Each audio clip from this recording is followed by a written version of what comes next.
We have only about a month left of school. Well, but only 8 days until my birthday. So close. Yes. Okay, so what we're going to do today is we are actually going to be doing a Socratic Seminar. Ooh. Now, how can I prepare myself for the Socratic Seminar? Let us open up our evidence thing that we filled out on who's on first. So open up what we filled out on who's on first. I think we had here.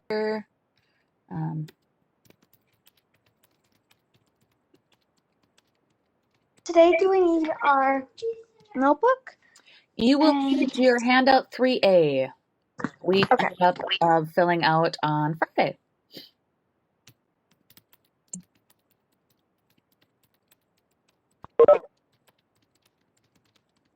I was just filling out my. If I rejoin this meeting, it will be on my iPad. So. Okay.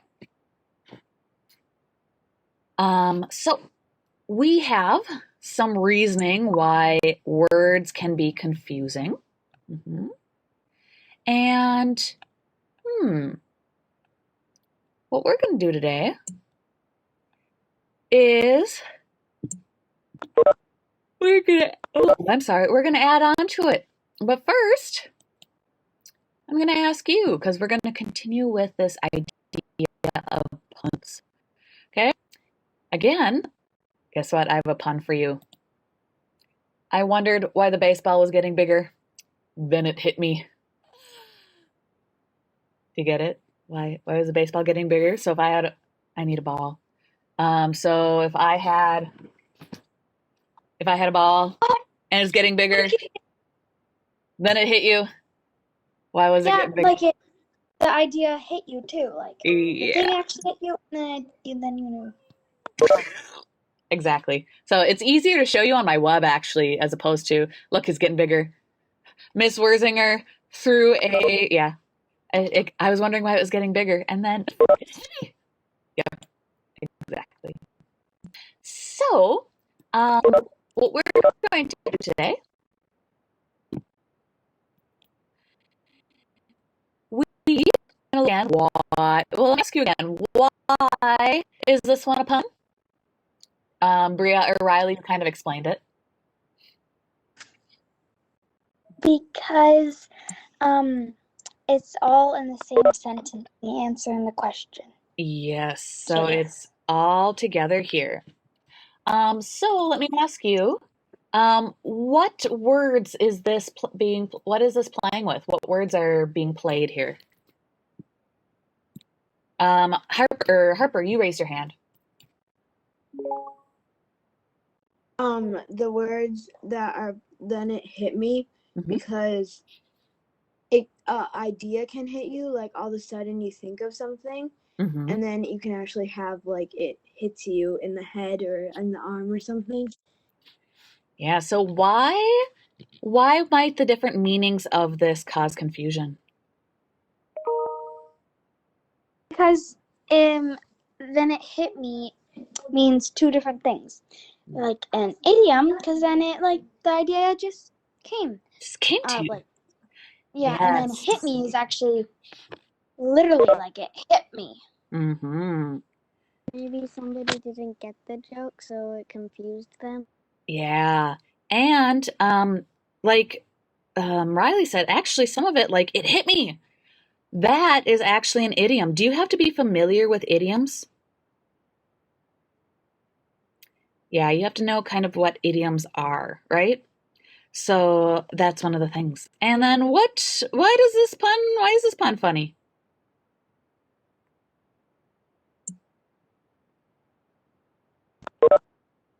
Because it has two different meanings. Then it hit me.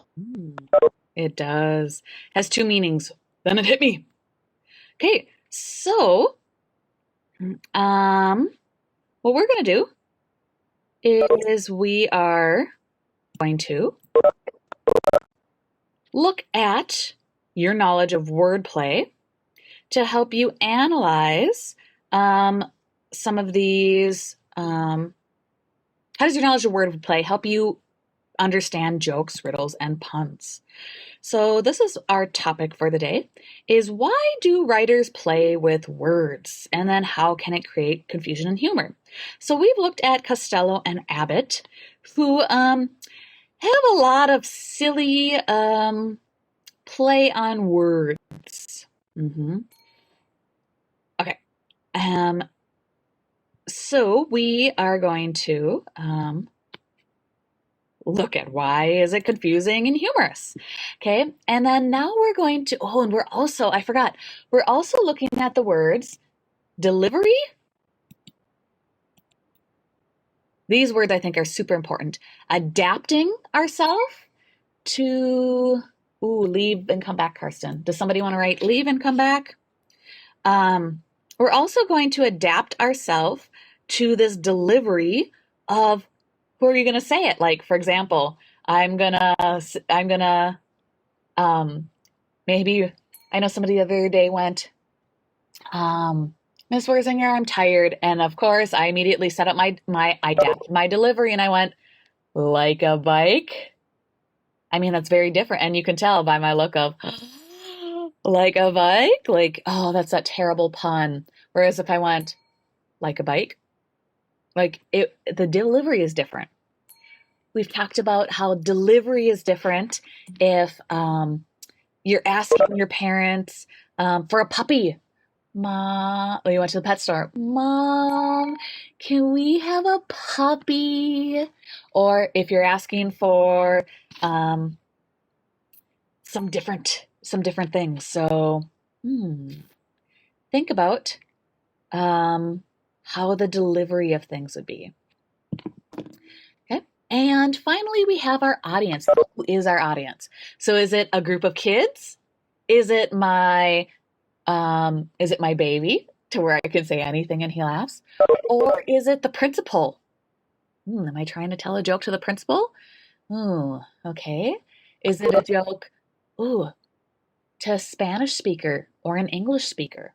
So think about some of your delivery of how something is said because we might have that language barrier. Does that make sense? So what I want you to do, we're going to do Socratic Seminar. Did you see how I paused and built the anticipation? And then said, hey, we're going to have a Socratic Seminar because I know they're your favorite. So we're going to have a Socratic Seminar. And we're going to adapt our delivery for a Socratic Seminar. So we know that we discuss things and we share, but maybe you're going to pause for effect when you're trying to tell an example for a pun. Or maybe you're going to, as we've been practicing our fluency, maybe read with expression if you're going to have an example. So I'm going to tell you where to find some evidence, you guys. So maybe you're looking at your Costello and Abbott skit. Maybe you're going, the catcher's name? Today and tomorrow's pitching. Now you've got it. All we've got is a couple days on the team. So you're going to use your body language. Remember, that's some of the delivery. Maybe your voice will get a little higher or lower or faster or slower. So we're going to talk about, and I want you to try to think about some of that delivery. Okay. I'm going to turn off the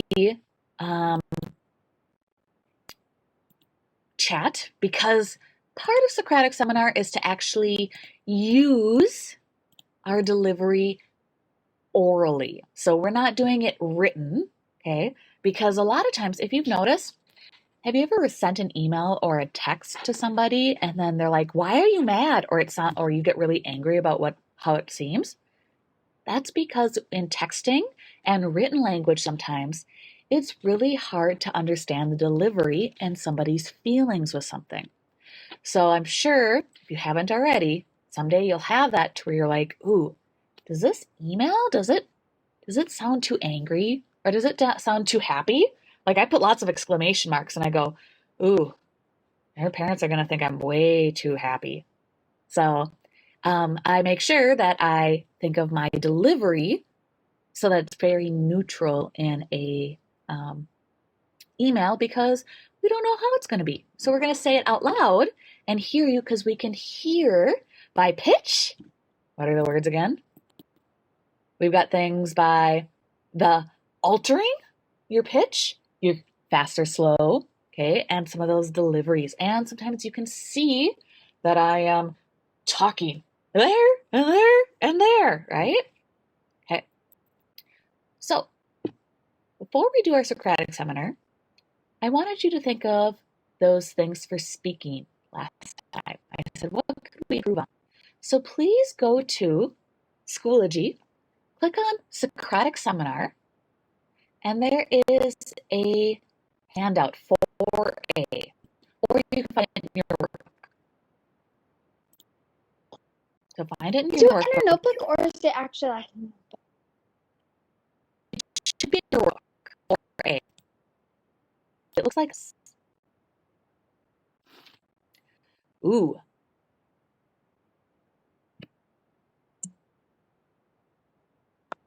Phew. Excuse me. So this is what we're going to focus on, is that delivery of things today. So again, can you do these if we are just typing? No, that's why we're going to think about our delivery of our answers when speaking and listening, okay? So a lot of the things we might repeat with our Socratic Seminar, because I'm going to ask you a very common question that we've talked about before. And as you share, I want you to think about that you're going to choose a strong, precise words to explain your ideas and feelings clearly. So you don't have to give a lot of extra information. You want to use precise words to explain those ideas and feelings clearly. Are you speaking in a clear voice when you're doing it? So I'm not going to, well, I think that it would be, you can't hear me. You can't really understand. I'm mumbling. So speak in a clear voice. Do you have to go fast? No. But you want to also speak at a pace that you can be understood by your audience, okay? So you don't want to go too fast. You want to speak at a good pace. This is something, I'm going to focus on, because if you've noticed, I speak fast. Sometimes I speak so fast that I say words that I didn't mean to say, because I'm running and not actually thinking about my actual words. So, speak at a pace which can be understood by your audience. Adjust your speaking, including volume, pitch, inflection, and appropriateness for your purpose and audience. So if you're going to tell me a pun like, hey, did you hear? Oh, you know what? I've got a good one. Actually, when we're all done, I'm gonna model some of these for you. I'm gonna model it for you in a joke. Use body language. Yes, Riley. Did you have a question? So for this Socratic Seminar, are we gonna like be talking about something like? You're gonna talk about a question that we've talked about a lot so far. This whole week we've talked about. Okay? We've talked about it before, so you'll have lots of evidence. Mm-hmm. But I want you to think about these things. That's why we're going to do a topic you know, because I want you to think about more about these things, like your body language, including eye contact. Maybe today would be a good day to turn your camera on. That way you can talk to us and have eye contact. And appropriate. It's a little bit harder here on digital. Good posture, gestures, facial expressions, but we want to see those facial expressions, okay? And then adjust your speech for the context. So using formal speaking for So you might be talking and using gestures, but maybe I'm going to flip over and I'm going to quote something. So I might switch then my language. The catcher's name? Today and tomorrow's pitching. Now you've got it. All we've got is a couple days on our team. So if you noticed, actually I changed a little bit, right? So I'm adapting to kind of what I'm reading. Right now I'm just reading something on this piece of paper, whereas the other one we've practiced the play. And then we haven't really been able to use visuals or sounds. Oh, I wish we could. So if you're gonna tell us a joke, let's see, the dumb ha sound. Let's see if I can find. It's going to be really hard to find multimedia, but if I was like, give me a second.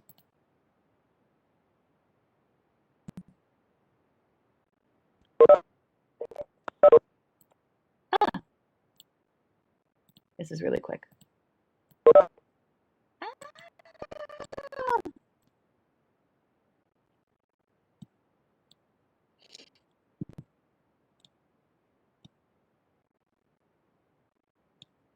Okay, can somebody tell me a really cheesy dad joke?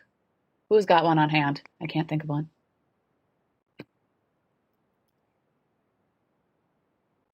This morning I was wondering what side the sun rises from. Then it dawned on me. Oh,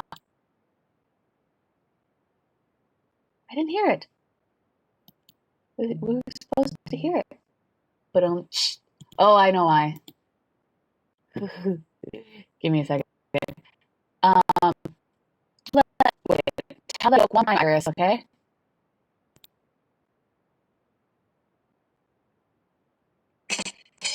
Oh, that's what I was looking for, multimedia. So this morning, I wasn't sure which side the sun came on, but then it dawned on me.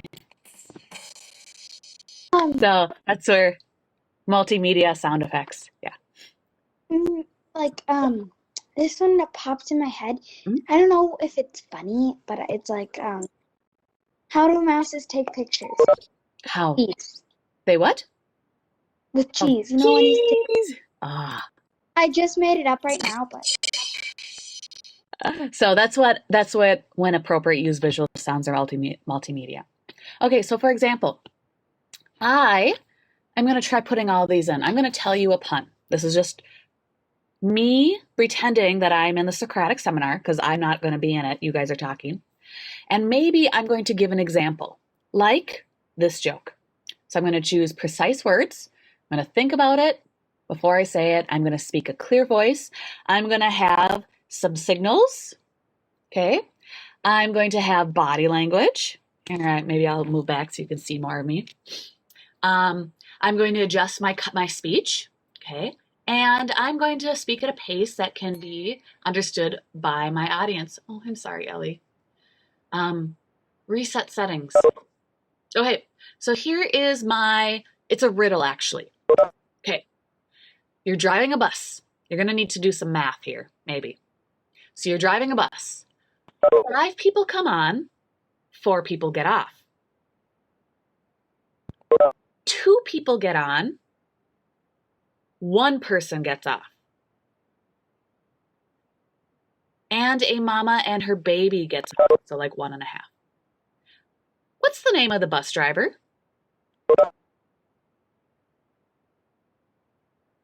didn't you say at the beginning because well, so you're thinking about the riddle, I know, but I want you to think, did I choose strong, precise words? I spoke in a very clear voice. Can you say it one more time? I'm going to say it one more time. I'm going to speak at a pace that is easy to understand, so not too fast or too slow. I'm using body language. Okay, are you ready? You're driving a bus.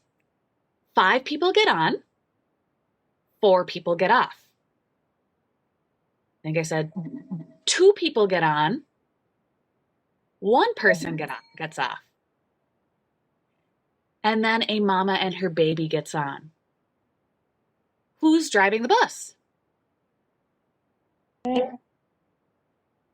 Who's Who's driving the bus? Nobody? Iris, or you. I said, you're driving the bus, or you're driving a bus. So you are. That's the name. Oh! So you could say, what's the bus driver's name? I have another one. We're going to hang on to that because you're actually going to tell me jokes later. I was just modeling really quick, okay? So I know you guys have some good ones. You've helped me just have some great laughs lately. Okay. So here's what we're going to do. Oh, that you are not language arts. That one. Here is our question for the Socratic Seminar. Think about, I know, I can't hear. I'm sorry, Ellie. Did you reset things?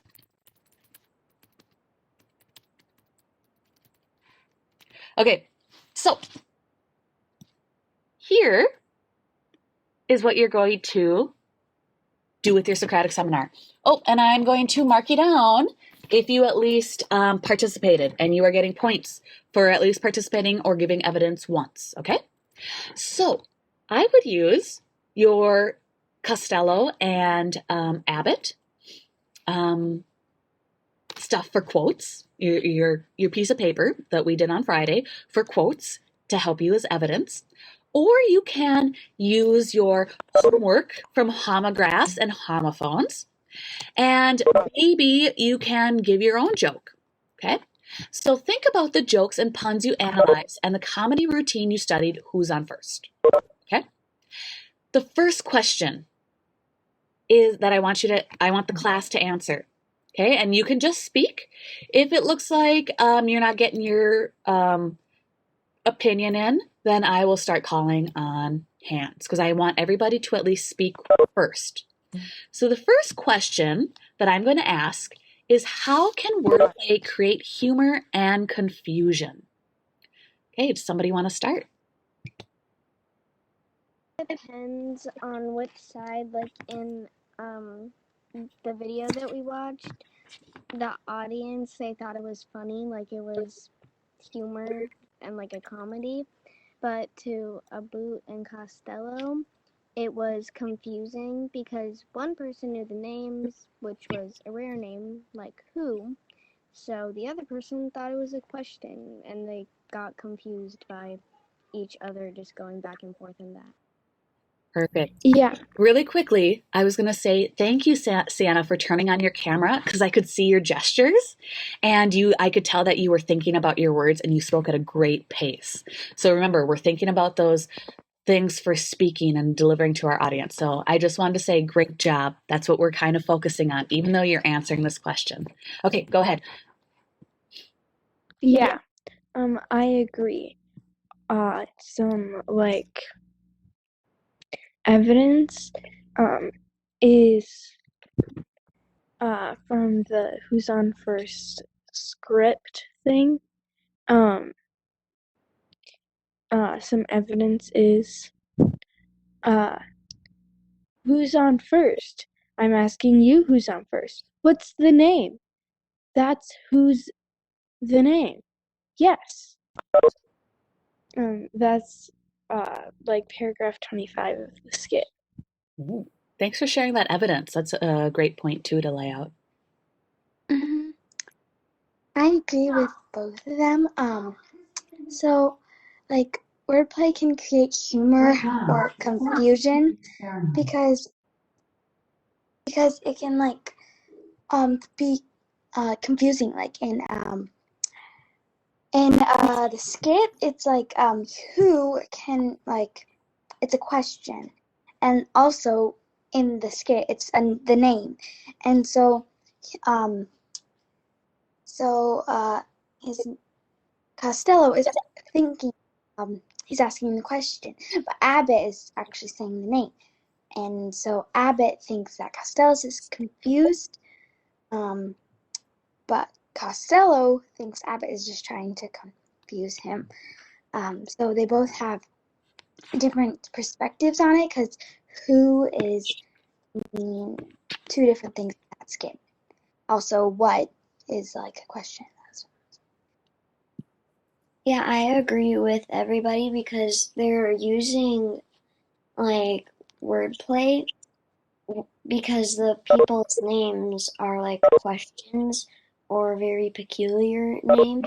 So then they get then Costello gets confused because he doesn't figure out that those are their names.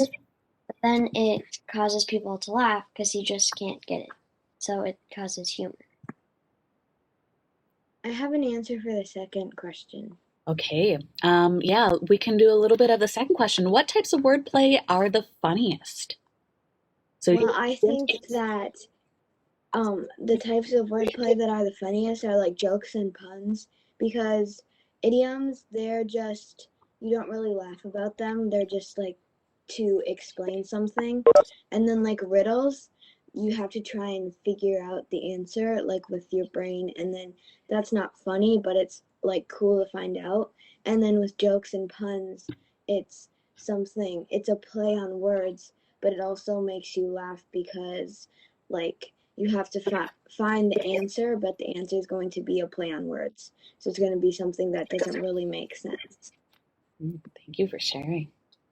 Yeah. I agree with Harper Yeah, that I agree. funniest ones are puns and jokes because there's something that the answer is always something really funny because it's the word is meaning it means something different, but then in the riddle or I mean the joke or the pun, it kind of makes sense, but it doesn't completely make sense, which makes it really funny for the person trying to answer it. I agree with that because jokes and puns are kind of like the two more types of wordplay that are supposed to make you laugh. Like, of course, for dad jokes, sometimes they can just be hard to laugh at because they always the best. But jokes and puns are kind of like the wordplays that are meant to make people laugh. Yeah. Yeah. I Yeah, Jacob? okay. I agree with all three of them. Yeah, because like jokes and puns are supposed to make you laugh, but like riddles or idioms aren't really supposed to make you laugh. Yeah, I agree. It's supposed to make you think more than to make you laugh. Yeah, so it like idioms and riddles and that stuff is like stuff that you are trying to understand and not quite laugh at, but sometimes people laugh at them, and so their opinions sometimes, which one's the funniest, and also depending on the riddle or the joke, or the pun, or the idiom, it could be an opinion, because different people have different opinions, and then like say there was a really funny riddle and not such a funny joke, the riddle would be the funniest. Okay, I agree with Riley on what she said, where it depends on the joke or whatever the person is saying, because sometimes it might be funny or sometimes it might not, so it just depends on what the person said. Let's see, Ava Bailey Baylin, Carter Casey, Ellie I know has been having troubles, Aaron, Gabby, did anybody want to chime in? Madison, Matthias, Noah, Veronica, Wyatt, Winter. I want you all to at least say something. You could do something either about the first or the second one. We haven't quite gotten to the third one yet. You just did a play on words when you said chime in because you don't actually like chime in. It's true.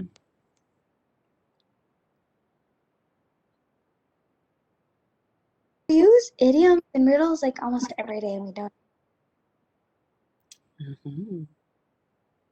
So those of you that haven't said anything, please say something because I am giving you points for this, and it is actually practicing a really, really good skill.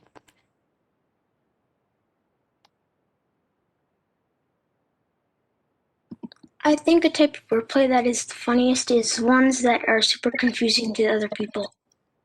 Those are the ones that you like, Noah? Yeah. I agree because it's funny to see the people like try to figure it out, and then when they find out the answer, they're like, "Oh, I should have known that," and it's kind of funny. Well, you could be like the person telling the joke could think it's funny to like see the other person answer it, but the person listening to the joke could also think it's funny, or like the pun or anything like that could also think it's funny. So there's different type like perspective on it. Matt? I agree also.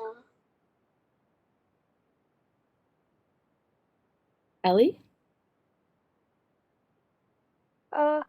I agree that I think that like the ones that people have to figure out, and then they're like I should have known once they actually figure it out.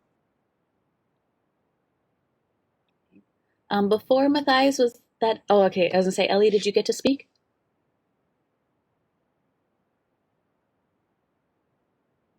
I see your microphone going off and on. Can you hear me?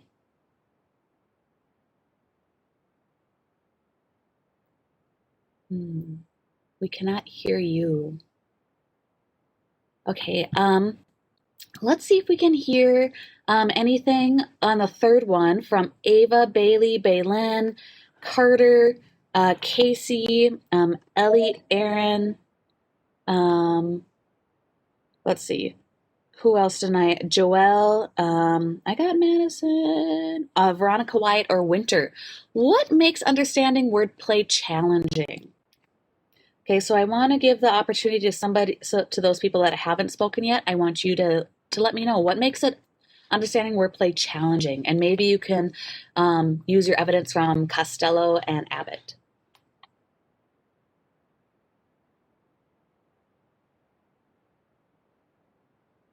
I do mark it down. You're getting points for it. Same answer for the third question.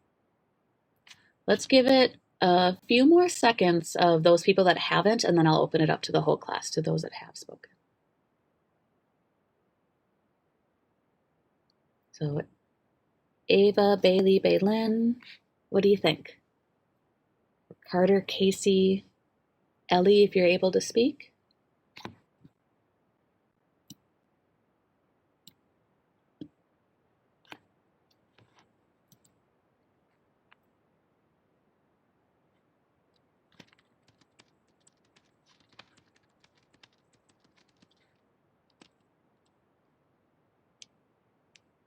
Okay, other people, what do you think on the last one? What makes them difficult then? I think wordplay.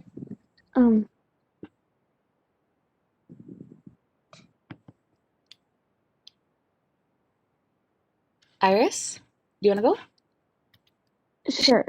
I think wordplay can be challenging or confusing because, like, sometimes, like, if you had an inside joke with someone, but you're in, like, a group of people, then it can be confusing and challenging for the people who don't get the joke and excluding.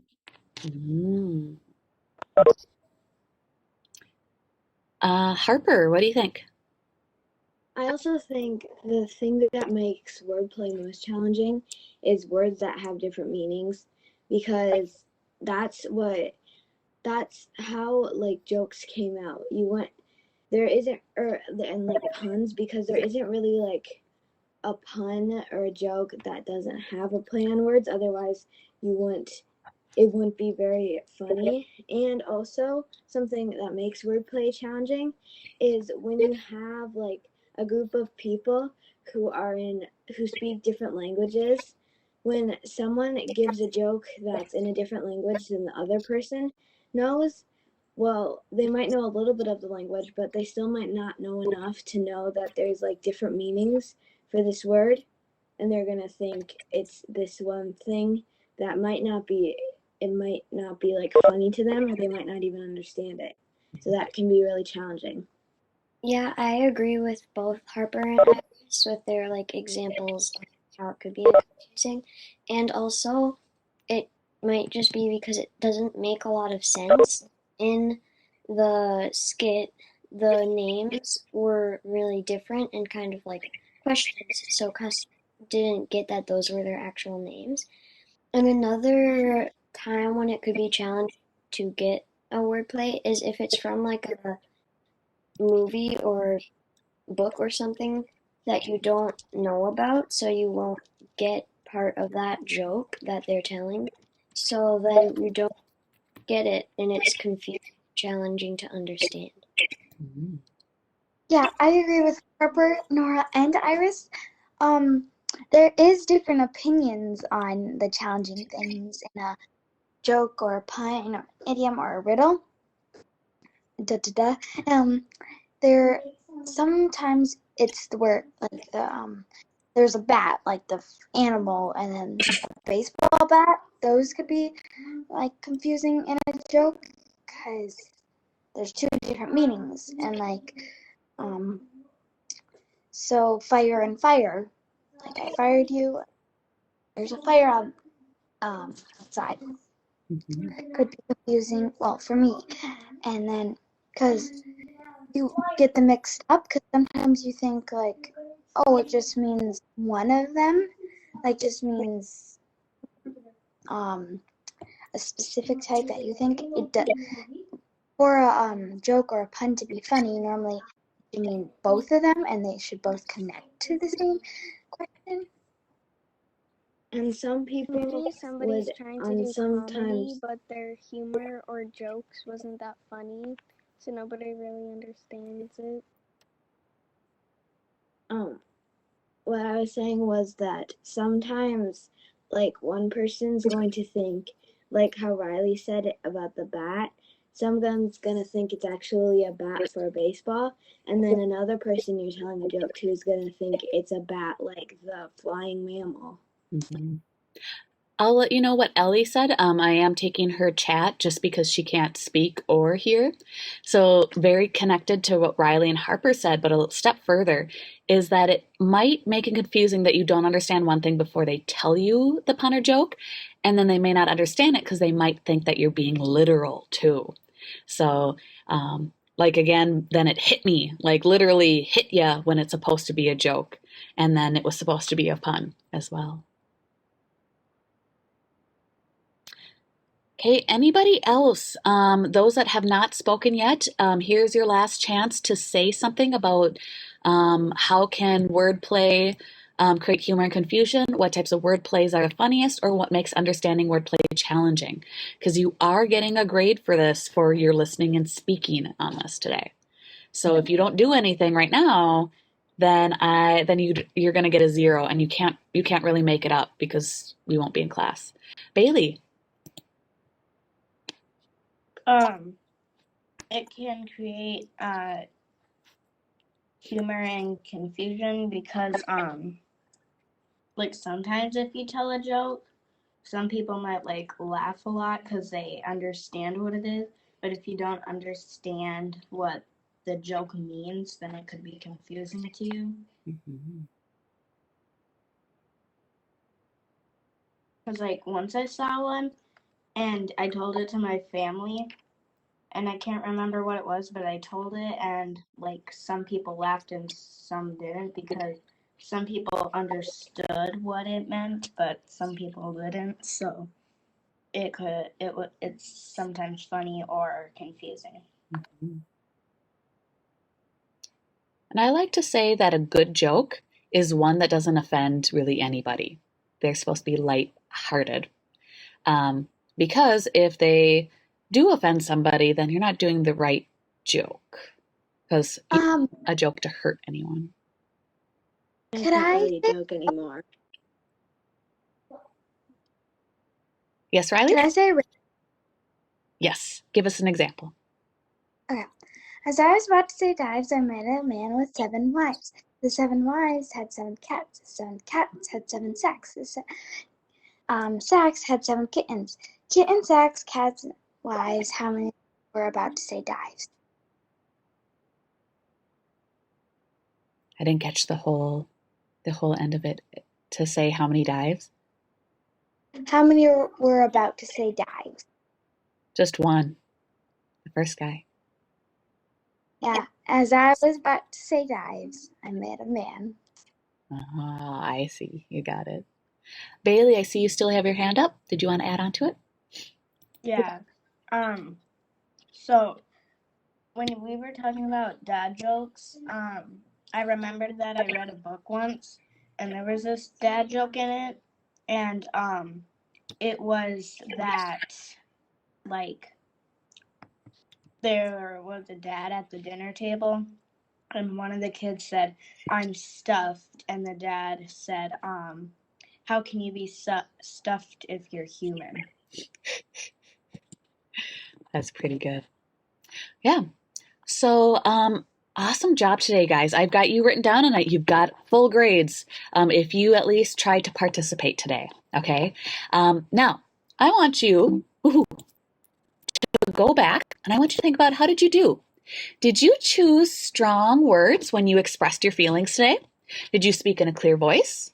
Did you speak at a pace that was understood by your audience? So do a plus or an X. Nah, I didn't. Yes, I did. Or no. Okay. Did you adjust your speaking voice? So your volume, your pitch, your delivery.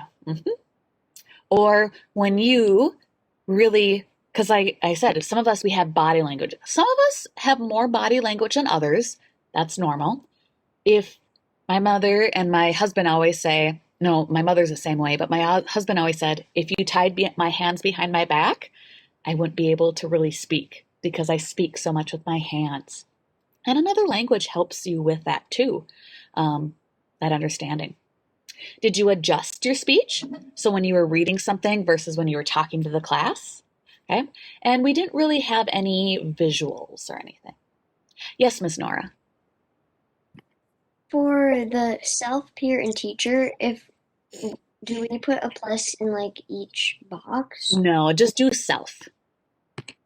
Yep, because then I will be giving you I'll give you, I mean, I thought you guys did a great job on all of these. So I will probably end up giving you, I'll probably look at it a little bit deeper, and I'll give you a plus on my own later. If we were in class, I would probably have you do a peer, but it's just too difficult.